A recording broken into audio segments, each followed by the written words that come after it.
May it please the court, my name is Bill Wagner, and I represent Normandy Insurance. I'd like to reserve 3 minutes of my time for rebuttal. So noted. Your Honors, on the night in question, an unidentified assailant entered the premises, shot the claimant 7 times, and immediately fled. The first issue on appeal addresses the sufficiency of the evidence. With one exception, none of the judge's key findings supporting his determination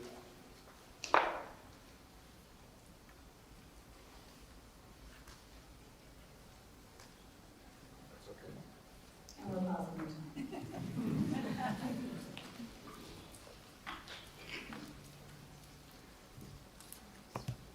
I was even trying to project louder because I protect their wrong.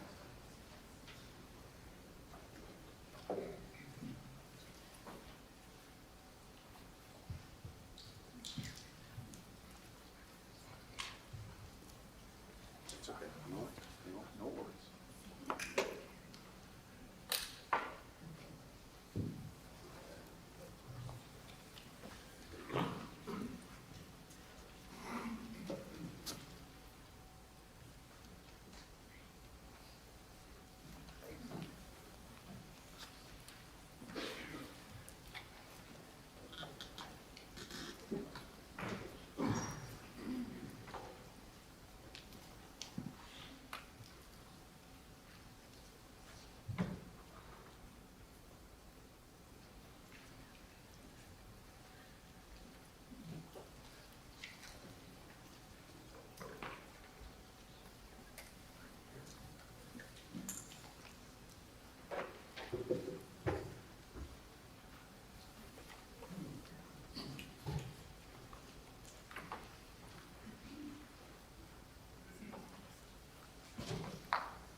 Will this microphone reach? We might be able to share a judgment on it.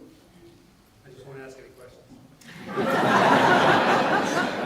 Cindy already has its privileges.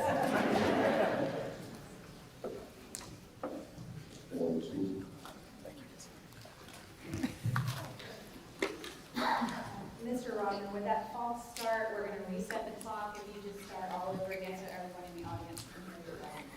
Yes, Your Honor. May it please the court. My name is Bill Wagner. I represent Normandy Insurance, and I'd like to reserve 3 minutes of my time for rebuttal. So noted. Thank you, Your Honors. On the night in question, an unidentified assailant entered the premises, shot the claimant 7 times, and immediately fled. The first issue on appeal addresses the sufficiency of the evidence. With one exception, none of the key findings supporting the JCC's determination of compensability are supported by any evidence in the record. The one crucial finding with which we agree, and we stipulate was correct, was that this was a premeditated attack, a targeted shooting. But there's no evidence to support the findings in paragraphs 20 through 25 of the order, such as that the unidentified shooter used inside information from a current employee regarding the claimant's work habits and routine, that the motive for the shooting related to the termination of a prior employee, or that the unknown shooter analyzed his options for the location of the attack and chose the premises of the employer because it presented the lowest risk of him being captured. And so, counsel, all of this has to do with whether this shooting arose from the work performed by the claimant, correct? Those findings. This is an arising out of case. Correct. Right. So in order, and it was the plaintiff's burden to show that this shooting arose out of the work performed by the claimant, correct? Yes, ma'am. Okay. So with that in mind, and when you have an intentional shooting, we all agree, and the parties stipulate that we don't know who is the shooter. We don't know the specific motive for the shooter. Whose burden is it to show that a particular motive was at issue? Is there any motive required here for this injury to be compensable? No, there's no motive that's required for the injury to be compensable, but there must be a work-relatedness. And we have a whole line of cases, and we're not talking about Valco Williams, which was, as the court recently explained to us, was a limited comfort break trip and fall case, and it's not Soya or Silverberg, the subsequent cases, which are also trip and fall cases. Instead, it's a workplace assault case, and Judge, we have a long history of cases determining whether workplace assaults are compensable. And let's go through this. So we start with Strother versus Morrison Cafeteria, and there was testimony there that the violence done against the claimant there was based on an intent to rob the claimant, correct? And more than that the victim had made deposits on behalf of the employer in the past, and that the assailants followed her with the understanding and belief that she was making the bank deposit for the company, and that established the work-relatedness. All right, and so just one follow-up on that. Strother was before the 1994 amendments to the comp statute and the major contributing cause for arising out of claims, or proportion of that. Would Strother still be good law under the 1994 amendments? Would it be decided the same way? I don't think that it would, Your Honor. I mean, I made the argument unsuccessfully in Soya that the legislature's adoption of the arising out of standard in 1994 sort of eliminated the previous analyses that we would have used for arising out of, and that argument was not successful. But if you look at all these cases together, the Strother case, the Carnegie case, the Tampa Maid case, they all talk about factors you need to establish in order to prove work-relatedness. So, for example, in Tampa Maid and Carnegie, they were both workplace assault cases involving a lover's triangle. And the court said the work-relatedness, even though the romance is not work-related, the work-relatedness is that the relationships among these parties began at work. That was the key factor. And in both Tampa Maid and Carnegie, the implement of the assault was something from the workplace. Sure. And so one last question. I know my colleagues have plenty of questions as well. What do you do about Jenkins versus Wilson? Okay. It's not an implement. There is not a clear motive for the claimant there for the rape in the parking lot, but that was found compensable. Okay, well, as you asked me in your original question, Your Honor, I argued in the brief that Jenkins and the even older case from 1971, which was the Fernandez case. So Jenkins is the woman who was sexually assaulted at work, and the Fernandez case was the gentleman who was changing his flat tire on the premises and was assaulted and robbed. And both of those cases, I think the distinction is, both of those cases involved crimes of opportunity. These were crimes of opportunity. And so in this case, for example, one of the things that was considered below was whether this was a crime of opportunity, that this was somebody, a bad actor, who happened to be on the premises, and the claimant comes along, and okay, this is the guy I'm going to rob, or I'm going to hurt, or I'm going to sexually assault. That was one of the things that was considered. And that was rejected. It was rejected by the judge, and I think correctly, because what this was somebody who, in advance, in a premeditated manner, decided, I'm going to try to kill this man, and went to the premises of the employer, shot him 7 times, and immediately left doing nothing else. So we stipulate, if this was a disgruntled ex-employee, it would be a compensable claim. If this was someone robbing the employer, I'm here to take the receipts from this gentleman, or I'm going to take a rental car from the rental car agency, this would be the type of factors that would establish work relatedness. But in this case, we have nothing. And in fact, what the judge did, I think that the order in the beginning of the factual findings paints itself into a corner. Because what the judge finds at the outset is this wasn't a crime, a random crime. It was not a crime of opportunity. It was not a property crime. It was a targeted, attempted murder. If there had been testimony from one of those fired employees who had been terminated by the claimant in the weeks before the shooting, if there had been even hearsay testimony that I'm going to shoot the claimant, would that be enough for compensability, or would it at least create a fact question that you would concede that a JCC could find CSE in the record? I think it would create a fact question, because we're talking, this is not a criminal case, we're not talking about, beyond a reasonable doubt, we're talking about a preponderance of the evidence. And if there was anything at all that provided anyone other than Robert Aponte with a motive to shoot the claimant, perhaps we'd have a different case. We know that the claimant at least believed who shot him immediately when he was shot, because he told the guest at the hotel, "Tell them Robert shot me. He's in a blue Mustang." And we know that's Robert Aponte, who threatened his family's life the day before. Now, we're not asking the court to retry the case and determine that Robert Aponte or his cohorts were responsible. But to me, Your Honor, this is a burden of proof issue. And the question is, who has the burden of proof to establish that an injury arises out of the employment? And that's the claimant. Multiple cases, that's well-settled law. So if the claimant bears the burden and can't prove it, it doesn't mean that we have to then disprove it, okay? Because, well, counsel, before we go on, do you think that, well, let me just ask this real broadly. After briefing was done in this case, the Silverberg opinion came out. I believe that the supplemented with it, possibly with soil, which you know all about as well. I'll just ask this broadly.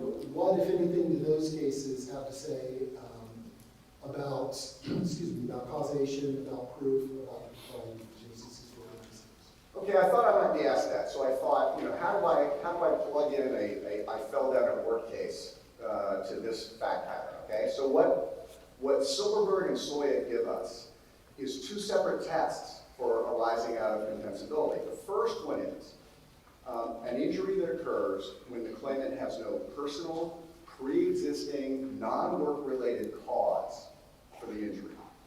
That is Ms. Soya. And in those situations, the court said, it's the any exertion test. So walking is enough, moving your hand is enough, turning your head would be enough if there's no pre-existing personal or non-work-related cause, okay? But if there's a personal, pre-existing, or unrelated cause that contributes to the injury, there's a two-part test. The court gave us a two-part test. Part one, the employment must create an increased hazard of the injury. And two, the increased hazard must be the major contributing cause of the injury. So to me, if I have to plug this case into those tests, this isn't a no pre-existing personal or non-work related cause. We know what the cause is. It's somebody who came to work, shot him with a gun. The question is whether the employment put him at an increased risk of injury, and there was testimony from experts about whether this census tract had a higher crime rate than the census tract at his home, none of which I think matters at all. But assuming arguendo that they established that the location, the lighting, the landscaping, anything at the employment created an enhanced risk of a violent crime, okay? There's no evidence to get us through the second test, which is that those risk factors were a cause or played a causal role in the shooting. Well, that's my question, counsel. record here has evidence from an expert and some statistics and so forth that seems to establish that this employee who's working in this hotel, is in the home area here, at our rental agency, walked into an area that, according to the testimony, the evidence of the case, had a higher risk of potential crime occurring, correct? And Yes, Your Honor, there was definitely testimony from their experts. it can be, we're not retrying the case today, so that can be the basis for accepting that as a fact. We don't know who the shooter was, we don't know who the motive was. All we know is someone in an area that the record shows was a higher crime area, got shot. And whether it was intentional or not, couldn't argue be that this is a work-related injury because it was that the employee had to go, had no choice, had to deliver the receipts to that office in that more dangerous location. Is that enough? I don't think it is, because it doesn't satisfy the second part of the test, is that those risk factors were the cause or played a causing role, and here's why. Their experts, Mr. Platt and Ms. Mitchell, both said, I have no idea if the lighting played any role in the shooting. I have no idea the motive of the shooting. I have no idea the identity of the shooter. I don't know why it happened, okay? And again, if this was an opportunity crime, a crime of just a bad guy that happened to be there that was going to rob him or sexually assault him or whatever, that might be a different case. But what we But if have someone's got to go out and get shopping carts at night in the parking lot at the grocery store, why isn't that the same analogy here? Well, I'm glad you asked about that case, Judge, and I'm running out of my rebuttal time, but it's important, and I'm happy to address it. Because that, And if I could pause for a minute, if I will ask the clerk to add 5 minutes for the appellant and also for the appellate to extend time, please. Thank you, Judge. because in that case, the nature of the environment of the job, dangerous locations, is one of the ways to decide the case. Well, I'm going to respectfully push back, Judge Makar, about that. You're pushing back against what this court's already said. Well, I've got exactly what you said. And so what happened in that case was this. The decedent was the manager of this store. Part of his job duties were to go into the parking lot at night and gather up the shopping carts. This court found the injury, which occurred when someone intentionally ran him over in the parking lot, was compensable, and you cited 2 reasons. The first is you said that the evidence established that being hit by a car while collecting shopping carts at night was a risk inherent to the occupation. Inherent to the occupation. There's no evidence from any of the experts that being shot by someone who comes to the job site to shoot you on purpose, pre-planned and premeditated, was a risk inherent to this occupation. And the second reason is even more important. The court said, and I quote, the genesis of the dispute giving rise to the fatal injuries was the workplace, just like in these other cases. And the reason that matters is because if you look at the facts, the decedent was allegedly sexually harassing a coworker. The boyfriend of the coworker became enraged, came to the job site, and intentionally ran the claimant over and killed him. And so the court said the genesis of the dispute was work-related because it involved the manager and a coworker and the coworker's boyfriend. But in doing so, the court said one of the factors is the dangerousness, the principle that the dangerousness of the area in which the employee must go. Here, there's evidence that this employee had to go to a dangerous area. Exactly, Your Honor, but it's like a slip and fall case. If I'm in a grocery store and I establish that there's water in aisle 3. That's a different statute. I know, but it's Workers' comp. it's the same idea though, because the reason, what I'm trying to get to, Judge, is the existence of the risk isn't enough. You must show that the risk caused the fall. And if the water's on aisle 3 and I'm on aisle 4, the risk had nothing to do with it. And my assertion is, and it's the key is that the judge found that this was a premeditated, targeted attack.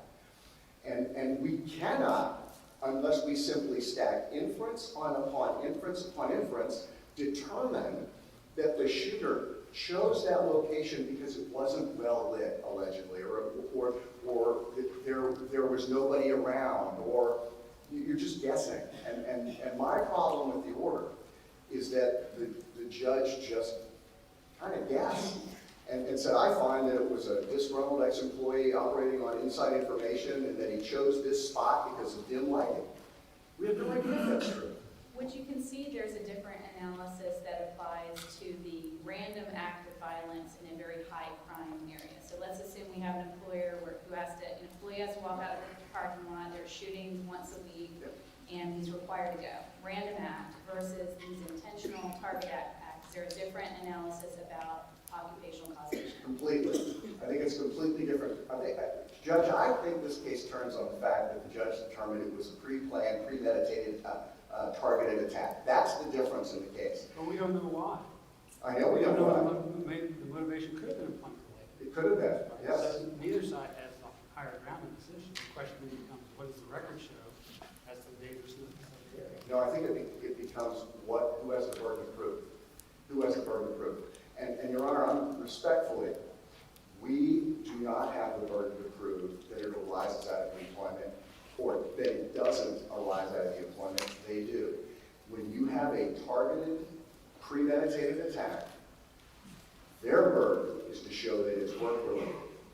And the idea that the conditions of the premises had anything to do with the date, time, hour, and location is nothing but supposition. That's our case. I'll reserve the rest of my time. Thanks.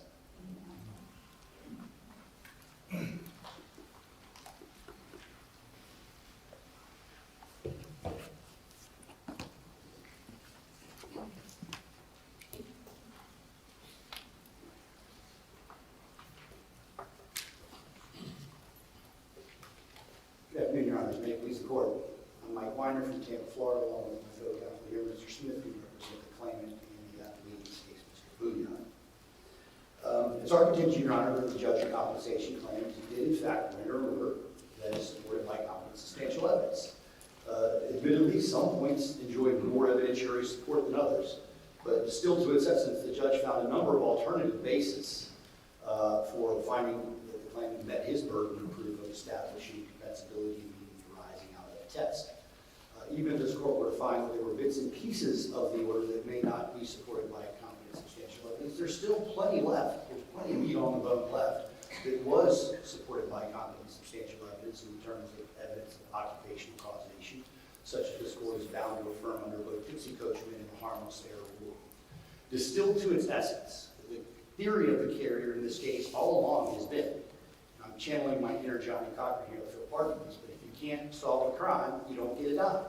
And that's its very nature what the employer carrier's position is, that because the claimant can't come forth with evidence that establishes that the shooter had a work-related motive, his case fails.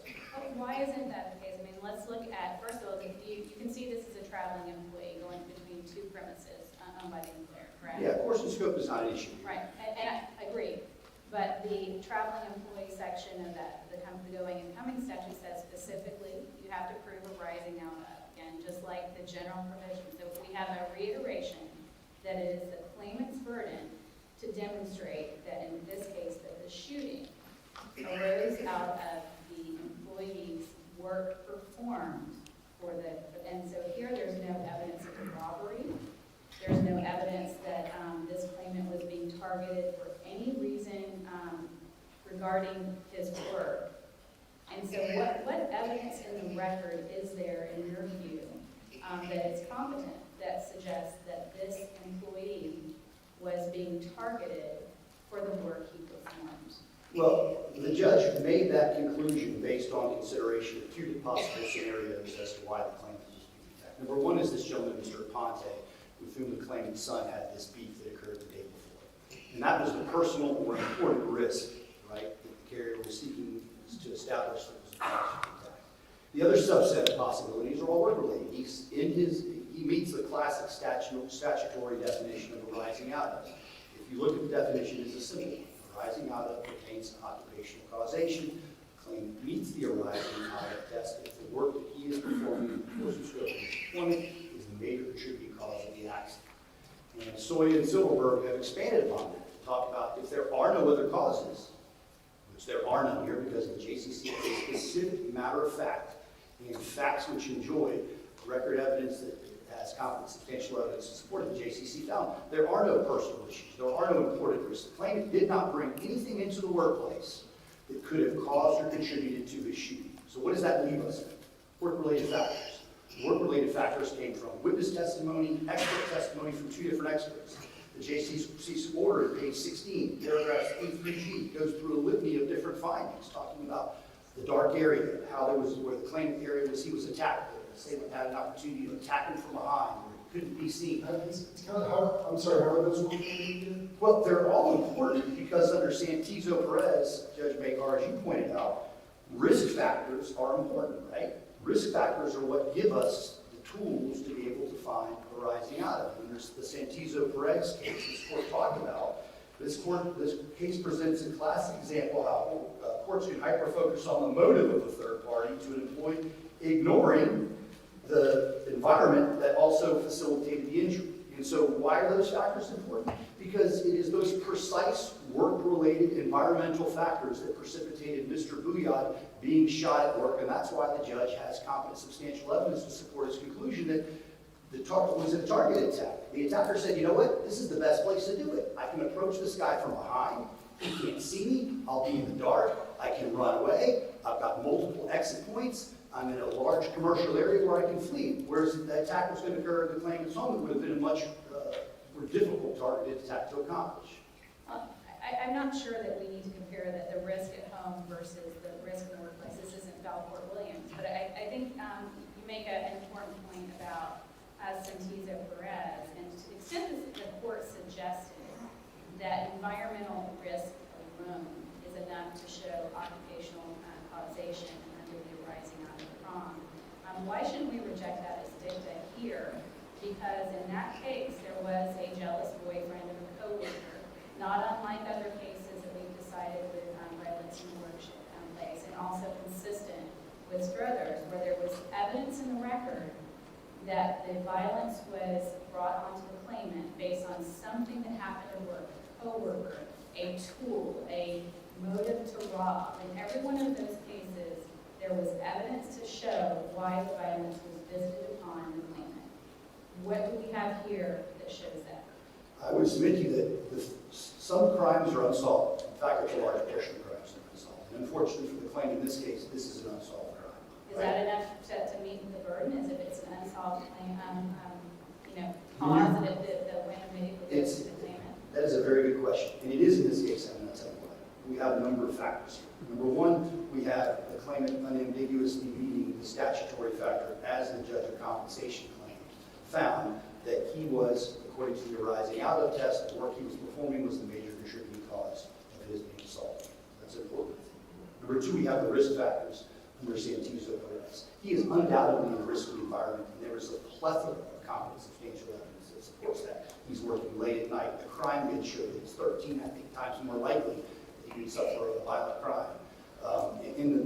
The evidence from the experts goes on and on, as well as from co-employees. And there have been other, acts of, that's another customer who had come in and threatened violence approximately a week later. There had been suspicious people that had been reporting on the property in the past. All kinds of things that support the conclusion by the judge that, yeah, there are work-related factors at present here. But maybe that's relevant to the random act of violence line of cases, and we've gone through those where, there's testimony about the violence. But here we have a claimant who's shot at point-blank range 7 times, and the JCC found very clearly that this was targeted. This was not random. And the assailant didn't try to rob or do anything to the claimant. The only thing he did was run away. So where is that causation here? Well, causation exists. Well, I would point to you this, and this was the third point I wanted to make about this, that the judge rejected any other causes that were non-work related. So we have an elimination of all other causes. So what we're left with is a subset of only work-related causes. The fact that the claimant is where he is late at night at work, in what is, by all accounts, according to the testimony that was accepted by the judge, a dangerous area.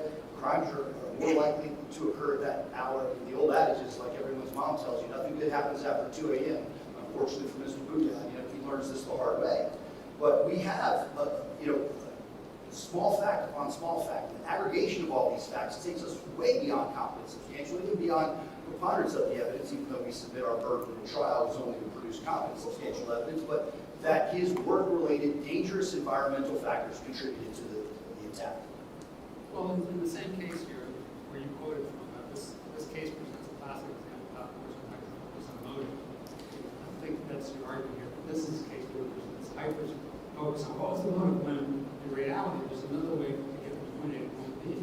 And as the discussion in this case says, and as the Larson treatise points out, the court errs when it assumes that the claimant must prove both that the environment increased the risk of attack and that it was motivated by something politically funded. The correct rule is that either one or the other is sufficient to establish a causal link. This court wouldn't involve either. Yeah. That's your point. It is, and the point cannot be overemphasized, because I think the carrier is still to their essence, their point is you got to solve the crime, but their point also is you got to prove both. And this court has already expressly rejected that notion, and under the doctrine of stare decisis, we would humbly assert you're bound to follow that determination. These are similar cases, and these similar If cases. it's a holding, we're bound to determine, but let's talk about the consequences of your argument.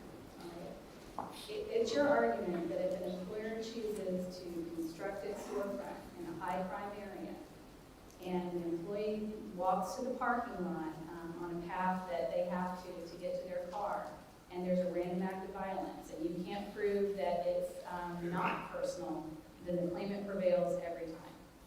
Well, the claimant certainly meets the course and scope requirement in that, under that iteration, and also he would meet the arising out of requirement. And I think there's even a strong argument to be made, even though I think there's the parties by now have acknowledged the without test does apply. That's a test that applies when you have an imported risk. But the judge here found that still, even under that imported risk case, under that heightened Valcourt standard, right, the claimant walking in the environment where he walked is a danger or a risk that he's not normally exposed to in his non-employment life. So that just forms another basis for your honors to affirm this case. And I'd like to take your very important question and sort of flip it around a little bit, because the other important point to make is what happens if we accept the carrier's argument, right?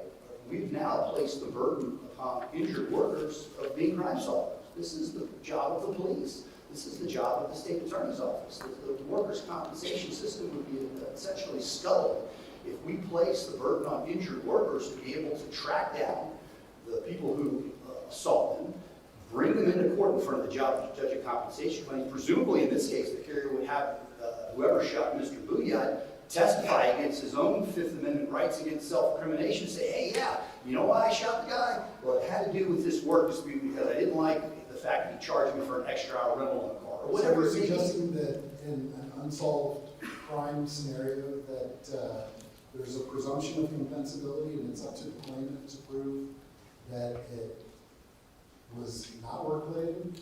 No, I would not suggest there's a presumption of compensability. We acknowledge that we have the burden of proof here. But our burden of proof can be satisfied by meeting the statutory arising out of test by showing that the work the claimant was performing is the major contributing cause of his injury. It also can be met by virtue of the Santizo-Perez factor, showing that he was at work in a dangerous environment. And those dangerous work environment risk contribute to his injury. You get there to the same landing spot of affirming this case under either analysis.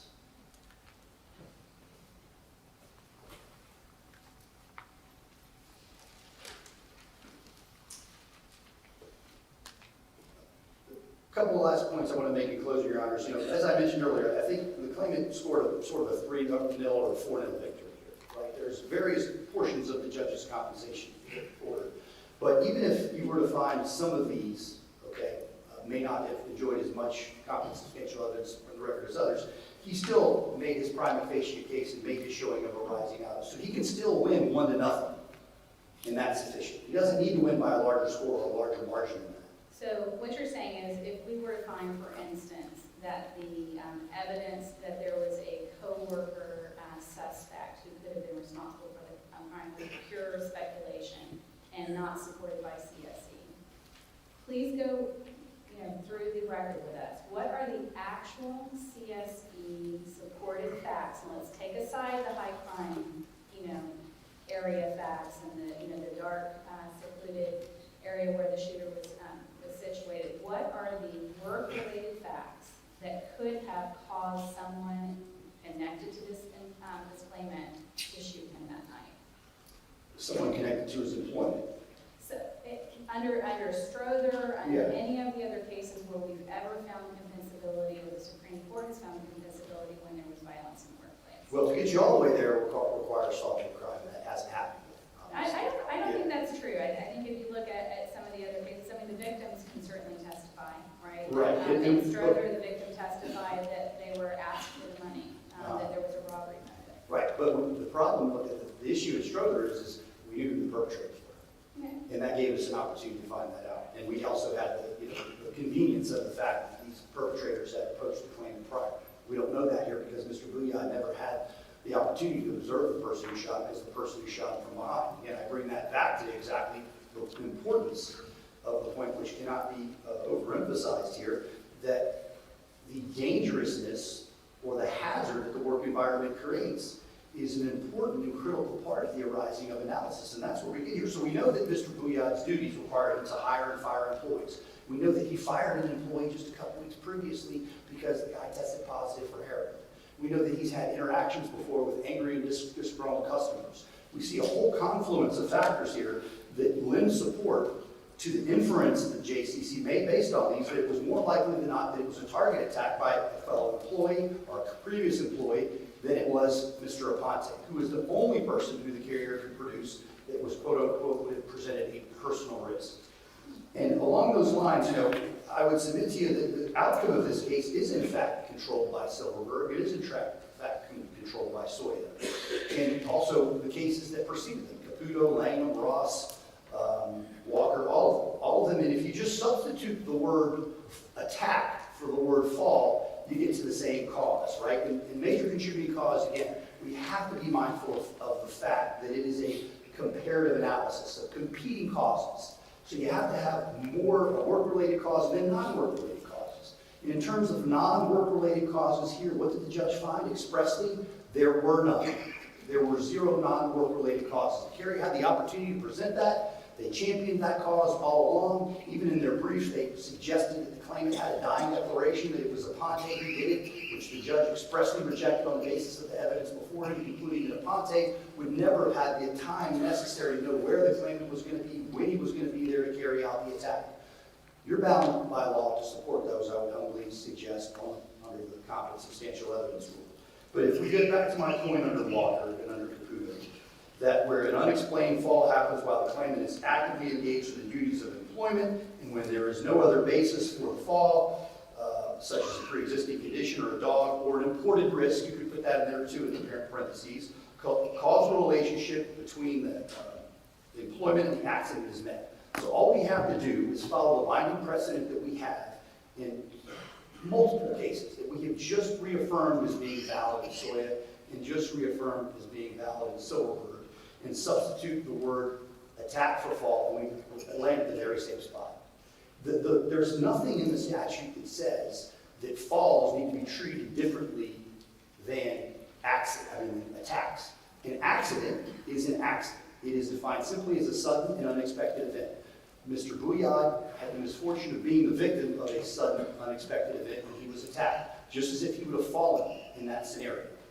And in either event, where there are no other causes, the work injury is not just the major contributing cause, as you found in Caputo, Langham, Ross, Silverberg, and Sawyer. It is the only cause. And that is the record of evidence before you. That the work injury here, his accident here, was occasioned by one thing and one thing only, and that was the work that he was performing in the course and scope of his employment, which is the precise definition of arising out of under section 44.02, paragraph 36. And absent any other questions, we thank you for your time, Your Honors, and we humbly request on behalf of my client that you affirm the judge's order in all respects. Thank you, counsel. Thank you.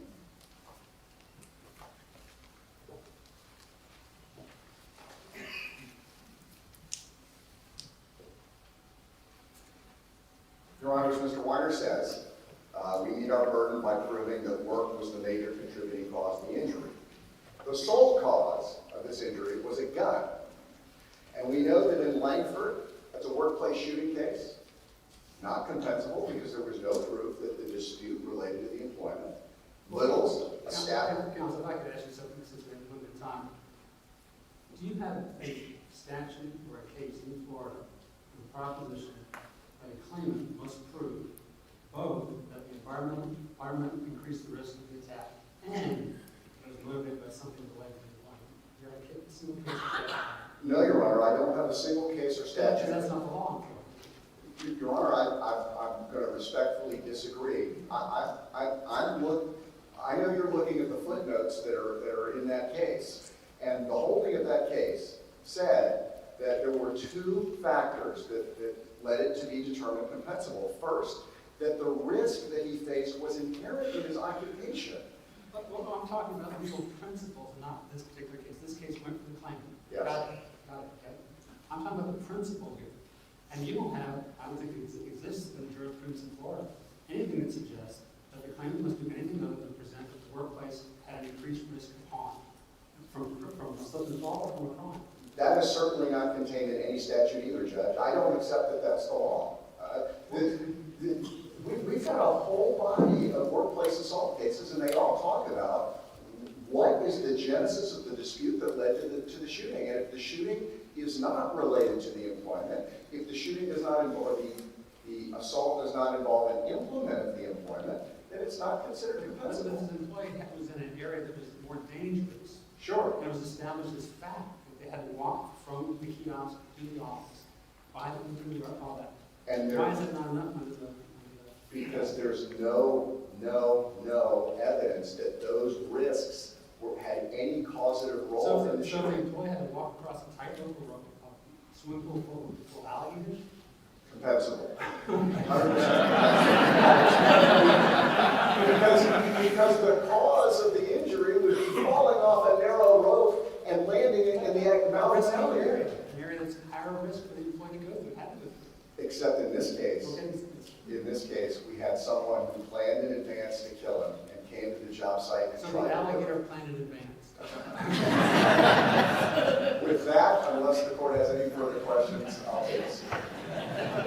Thank you very much, Jeff. Thank you Appreciate it. both.